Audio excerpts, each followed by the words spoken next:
तो कहानी की शुरुआत में हम देखते हैं कि चैंग नाम का एक लोकल क्रिमिनल और उसके दो साथी लेक और केट एक कपल का पीछा कर रहे होते हैं, जिनसे बचते हुए वो कपल जंगल की ओर भाग जाता है। पर जल्द ही वो गैंगस्टर उन्हें पकड़ लेते हैं और बड़ी ही बेरहमी से उन्हें मार डालते हैं। यहाँ से सीन शिफ्ट होता है और हमें योड और बुआ नाम का एक कपल दिखाया जाता है। ये दोनों एक दूसरे से बहुत प्यार करते हैं और समय आने पर एक दूसरे से शादी करने वाले होते हैं। हालांकि योड की पेरेंट्स उनकी इस रिश्ते से खुश नहीं थे, क्योंकि बुआ एक गूंगी लड़की थी। साथ ही उसके पिता ने दूसरी औरत के लिए बुआ और उसकी माँ को छोड़ दिया था, जिससे बुआ का फाइनेंशियल कंडीशन भी खराब होती है। लेकिन फिर भी योड बुआ से शादी करने के लिए तैयार होता है। खैर, एक दिन योड और बुआ नदी से केकड़े पकड़कर घर जा रहे होते हैं, जिस दौरान गांव के बदमाश लोग उन्हें परेशान करने के लिए बुआ को पत्थर से मारकर भाग जाते हैं, जिससे बुआ के सिर से ब्लड बहने लगता है। इसलिए योड तुरंत उसे घर ले जाता है, जहां बुआ की माँ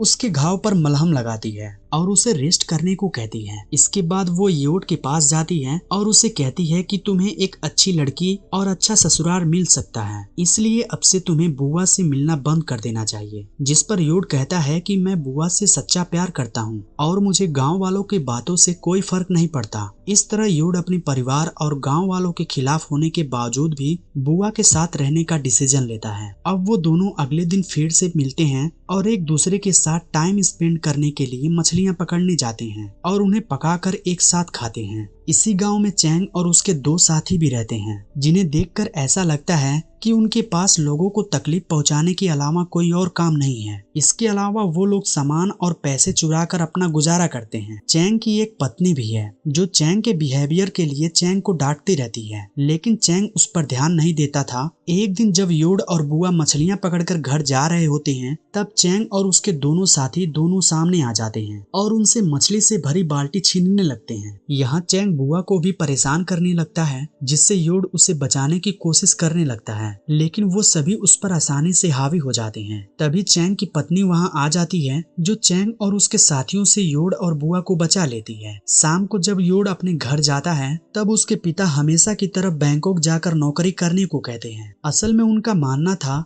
योड को बैंकॉक जाकर पैसे कमाना बहुत जरूरी है, लेकिन योड का कहना था कि वो शहर में रहने की बजाय गांव जैसी शांति में रहना पसंद करता है। अगली सुबह हम एक बौने चोर को देखते हैं, जो एक दुकान से केले चुराकर भाग जाता है। इसी दौरान बुआ भी केले लेकर उस दुकान के पास से गुजर रही होती है, जिससे दुकानदार बुआ को चोर समझकर उससे बुरा भला कहने लगता है। बेचारी बुआ भी गूंगी होने के कारण अपनी बेगुनाही साबित नहीं कर पाती और रोने लगती है। इसी दिन योड की माँ बुआ की माँ से मिलने आती है और उसे कहती है कि मैं अपने बेटे को एक गूंगी लड़की से शादी नहीं कराऊंगी, इसलिए तुम बुआ को मेरे बेटे से दूर रखो। इधर बुआ भी ये सब बातें सुन लेती है, जिससे वो बहुत दुखी हो जाती है। इसके बाद बुआ खेत की ओर चली जाती है और रोते हुए सोचने लगती है कि आखिर पूरा गांव उससे नफरत क्यों करता है। थोड़ी देर बाद योड वहां आता है और उसे गले लगाकर वादा करता है कि मैं कभी भी तुम्हारा साथ नहीं छोड़ूंगा और जल्द ही तुमसे शादी कर लूंगा। जिसके बाद दोनों मछली पकड़ने के लिए निकल जाते हैं। यहाँ योड मछली पकड़ने की जाल को ठीक कर रहा होता है, जिस दौरान चैंग और उसके साथी वहां आकर बुआ को किडनैप करके उसे जंगल में ले जाते हैं, जहाँ चैंग जबरदस्ती उसके कपड़े उतारने की कोशिश करता है, जिससे बुआ उसे लड़ने की कोशिश करती है, लेकिन वो तीनों लोग बुआ को बुरी तरह से पीटते हैं। इस बीच जब योड को बुआ कहीं भी दिखाई नहीं देती, तो वो उसे आसपास खोजने लगता है। जब उसे बुआ के एक स्लीपर मिलती है, जिससे उसे एहसास होता है कि बुआ खतरे में है, इसलिए वो जंगल में जाकर उसे ढूंढने लगता है। जिसके बाद वो देखता है कि चैंग और उसके साथी बुआ पर बेरहमी से हमला कर रहे हैं, इसलिए वो बुआ को बचाने के लिए तीनों गैंगस्टर से लड़ाई करता है। पर वो तीनों गैंगस्टर आसानी से योड पर काबू पा लेते हैं और उसे मार मार कर घायल कर देते हैं। इसके बाद चैंग बुआ के साथ जबरदस्ती करता है और फिर वो गैंगस्टर दोनों को मार कर जंगल में कहीं दफना देते हैं। रात होने पर जब बुआ घर नहीं लौटती, तब उसकी माँ को उसकी बहुत फिक्र होने लगती है, इसलिए वो अगली सुबह योड के परिवार से मिलने जाती है, जहाँ उसे पता चलता है कि रात से योड भी घर पर नहीं लौटा है। इस बात से परेशान योड और बुआ के पेरेंट्स अपने बच्चों के तलाश में निकल जाते हैं। जब वो खेत में पहुंचते हैं, तब उन्हें वहां योड और बुआ का सामान दिखाई देता है, जिससे उन्हें अपने बच्चों की और भी ज्यादा फिक्र होने लगती है। यहाँ उन्हें एक आदमी मिलता है जो बताता है कि चैंग और उसकी साथी कुछ दिनों से योड और बुआ की पीछा कर रहे थे। ये जानकर वो सीधा चैंग के घर जाते हैं, जहाँ चैंग उन्हें धमकी देकर भगा देता है। इसके बाद वो तीनों दुखी होकर पुलिस स्टेशन में मिसिंग रिपोर्ट कराते हैं और पुलिस को बताते हैं कि उन्हें चैंग और उसके लोगों पर शक है कि उन्होंने उसके बच्चों के साथ कुछ गलत किया है। जिस पर ऑफिसर कहता है कि अभी उनके पास चैंग के खिलाफ कोई सबूत नहीं है, इसलिए वो कोई एक्शन नहीं ले सकते। इसके अलावा वो ऑफिसर कहता है कि शायद दोनों अपनी नई जिंदगी शुरू करने के लिए शहर भाग गए होंगे। इसके बाद हम चैंग के एक साथी लेक को देखते हैं, जो जंगल में अकेला घूम रहा होता है। असल में उसे अपने किए क्राइम पर बहुत गिल्ट था और वो अपने गिल्ट से भाग नहीं पा रहा था। कुछ ही समय बाद चैंग और फेट उसके पास आते हैं और उससे पूछते हैं कि क्या तुम ठीक हो, जिस पर लेक कहता है कि मैं कुछ दिनों से बहुत ही बुरा महसूस कर रहा हूँ और अपने आप को बदलना चाहता हूँ। इसके अलावा वो चैंग और फेट को भी बुरे काम छोड़ने का सुझाव देता है। ये सुनकर चैंग को गुस्सा आ जाता है और वो अपना गन निकालकर लेक पर तान देता है। यहाँ चैंग लेक को धमकी देते हुए कहता है कि अगर पुलिस को हमारी करतूतों के बारे में पता चला तो मैं तुम्हें जान से मार डालूंगा। अब तीनों शिकार करने के लिए जंगल के अंदर चले जाते हैं। जब वो जंगल में जानवरों को ढूंढने की कोशिश कर रहे होते हैं, तब अचानक से उन्हें बुआ की आत्मा दिखाई देती है, जिससे वो सभी बुरी तरह से डर जाते हैं और जंगल से भागने के लिए मजबूर हो जाते हैं। रात में वो तीनों कुछ लड़कियों के साथ ड्रिंक करते हुए एंजॉय कर रहे होते हैं, जिस दौरान लेक बाथरूम का कहकर बाहर आ जाता है। जब वो बाहर होता है तब उसे जमीन पर एक सफेद रंग की कपड़े पहने हुए लड़की दिखाई देती है, इसलिए लेक धीरे धीरे उसके पास आता है और उसे पलट कर देखने की कोशिश करता है। जब वो उस लड़की को पलटता है तब उसे पता चलता है कि वो लड़की कोई और नहीं बल्कि बुआ है। बुआ को देखकर लेक बहुत डर जाता है, इसलिए वो तुरंत अपने दोस्तों के पास भागता है। खैर, वो तीनों पार्टी खत्म करने के बाद अपने अपने घर लौट जाते हैं, लेकिन उन सभी को बुआ का बहुत डर था। खासकर लेक को ज्यादा डर लग रहा होता है। जब वो अपने बेड पर जाता है तब उसे बार बार बुआ दिखाई देती है, जो कि उस पर हमला कर रही होती है। इस बात से परेशान होकर लेक को पूरी रात नींद नहीं आती। अगली सुबह लेक फेट से मिलता है और उससे बातें करते हुए उसे अपनी कल रात डरावनी इंसिडेंट के बारे में बताता है, जिससे फेट हैरान हो जाता है और बताता है कि मुझे भी इस डरावनी जैसी विजन्स आ रही हैं। यहाँ लेक फेट को गांव छोड़कर शहर में नौकरी ढूंढने को कहता है, ताकि वो उस मुसीबत से दूर जा सके।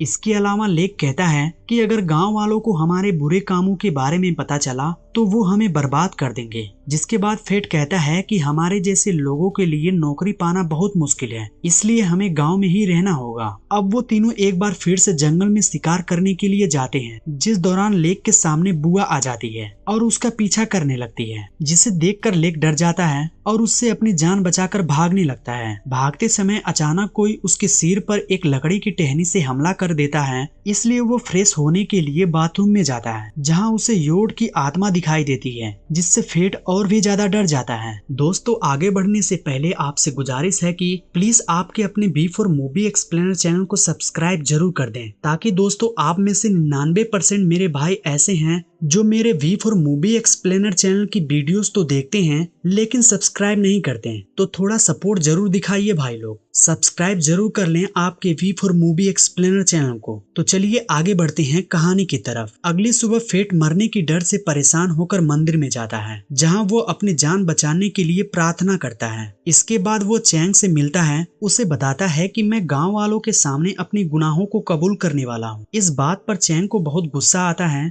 और वो फेट के चेहरे पर मुक्का मारकर उसे चुप रहने का आदेश देता है। लेकिन फेट अब और चुप रहना नहीं चाहता था, इसलिए वो जिद करने लगता है कि वो गांव वालों को सब कुछ बता देगा। इस बात पर चैंग उसे बेरहमी से पीटने लगता है और जान से मारने की धमकी भी देता है, इसलिए फेट उससे डर कर शांत हो जाता है। इसी रात चैंग को भी एक डरावनी सपना आता है, जिसमें चैंग को योड और बुआ की आत्मा ने बेड से बांध दिया होता है और वो दोनों आत्मा उसे परेशान कर रही होती हैं। साथ ही वो एक कुल्हाड़ी लेकर चैंग के पास आ रहे होते हैं। अगले दिन हम फेट को देखते हैं, जो पास के ही एक नदी में मछली पकड़ रहा होता है, जिस दौरान उसे एक डरावनी आवाज सुनाई देती है, जिससे वो बहुत घबरा जाता है और चारों ओर देखने लगता है, पर उसे वहाँ कोई भी नजर नहीं आता है। तभी अचानक उसे पानी में किसी चीज गिरने की आवाज सुनाई देती है, जिससे वो और भी ज्यादा घबरा जाता है। अब डरते हुए वो जंगल में भागने की कोशिश करता है, लेकिन तभी उसे कोई पीछे से पकड़ लेता है और जबरदस्ती पानी में डुबाने लगता है, जिससे फेट की भी मौत हो जाती है। यहाँ फेट और लेक की अचानक से मौत होने के कारण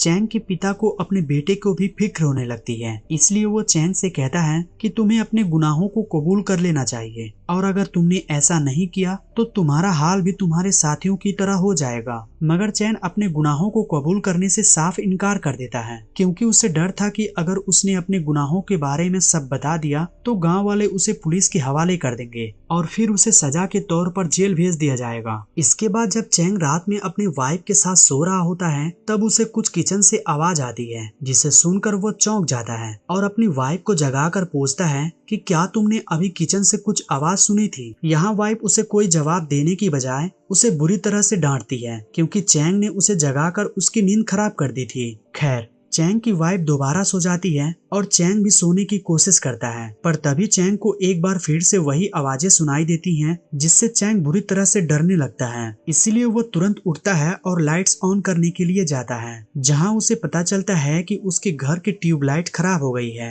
अब क्योंकि चैंग को अंधेरे से डर लग रहा था, इसीलिए वो मोमबत्ती जलाने का सोचता है, पर जब वो मोमबत्ती जलाता है तब मोमबत्ती अपने आप ही बुझ जाती है। जिसके बाद चैंग दोबारा मोमबत्ती जलाता है और जैसे ही वो पीछे मुड़ता है तो उसके सामने बुआ की आत्मा आ जाती है, जिससे चैंग बुरी तरह से डर जाता है। पर किसी तरह वह एक चाकू उठाता है और बुआ पर बार बार अटैक करने लगता है, जिस दौरान उसे एहसास होता है कि उसने चाकू से बुआ पर नहीं बल्कि अपनी वाइफ पर ही हमला कर दिया था और इस हमले से उसकी मौत हो गई है। यहाँ चैंग को विश्वास नहीं हो रहा था कि उसने अपनी वाइफ को ही मार दिया है। जिसके बाद चैंग एक बच्चे की तरह रोने लगता है। तब उसके पीछे से एक अनजान इंसान आता है और उस पर हमला करके उसे बेहोश कर देता है। थोड़ी देर बाद जब चैंग को होश आता है तो वो खुद को बंधा हुआ पाता है। तभी वहाँ योड और बुआ आते हैं, जो अभी भी जिंदा थे। चैंग उन दोनों को देखकर बहुत हैरान हो जाता है। यहाँ योड और बुआ रिवील करते हैं कि चैंग और उसके साथियों ने उन लोगों को जिंदा दफनाया था। साथ ही जब वो तीनों दफना कर चले गए थे तब कुछ ही समय के बाद बारिश होने लगी थी, जिससे योड और बुआ को होश आ गया था और वो किसी तरह से गड्ढे से बाहर निकलकर खुद को बचा लिया था। जिसके बाद वो तीनों एक दूसरे की मदद करते हुए अपनी घावों को देखभाल की कई दिनों तक जंगल में रहने का फैसला किया ताकि वो पूरी तरह से ठीक हो जाएं। तब वो चैंग और उसके साथियों से बदला ले सकें। कुछ दिनों के बाद वो दोनों पूरी तरह से ठीक हो गए और उन्होंने अपना बदला लेना चालू कर दिया। असल में दोनों को समझ आ चुका था कि अगर उन्हें बुराइयों को खत्म करना है तो उन्हें बुराई का सहारा लेना होगा। तब से ही दोनों अपने दुश्मनों से बदला लेना शुरू कर दिया था और फिर उन्हें एक एक करके मार डाला था। योड और बुआ की पूरी बात सुनने के बाद चैंग उनसे अपनी जिंदगी की भीख मांगने लगता है, पर वो दोनों उसकी कोई भी बात नहीं सुनते और उसे जान से मारकर अपना बदला ले लेते हैं। इसी के साथ ये मूवी यहीं पर समाप्त हो जाती है।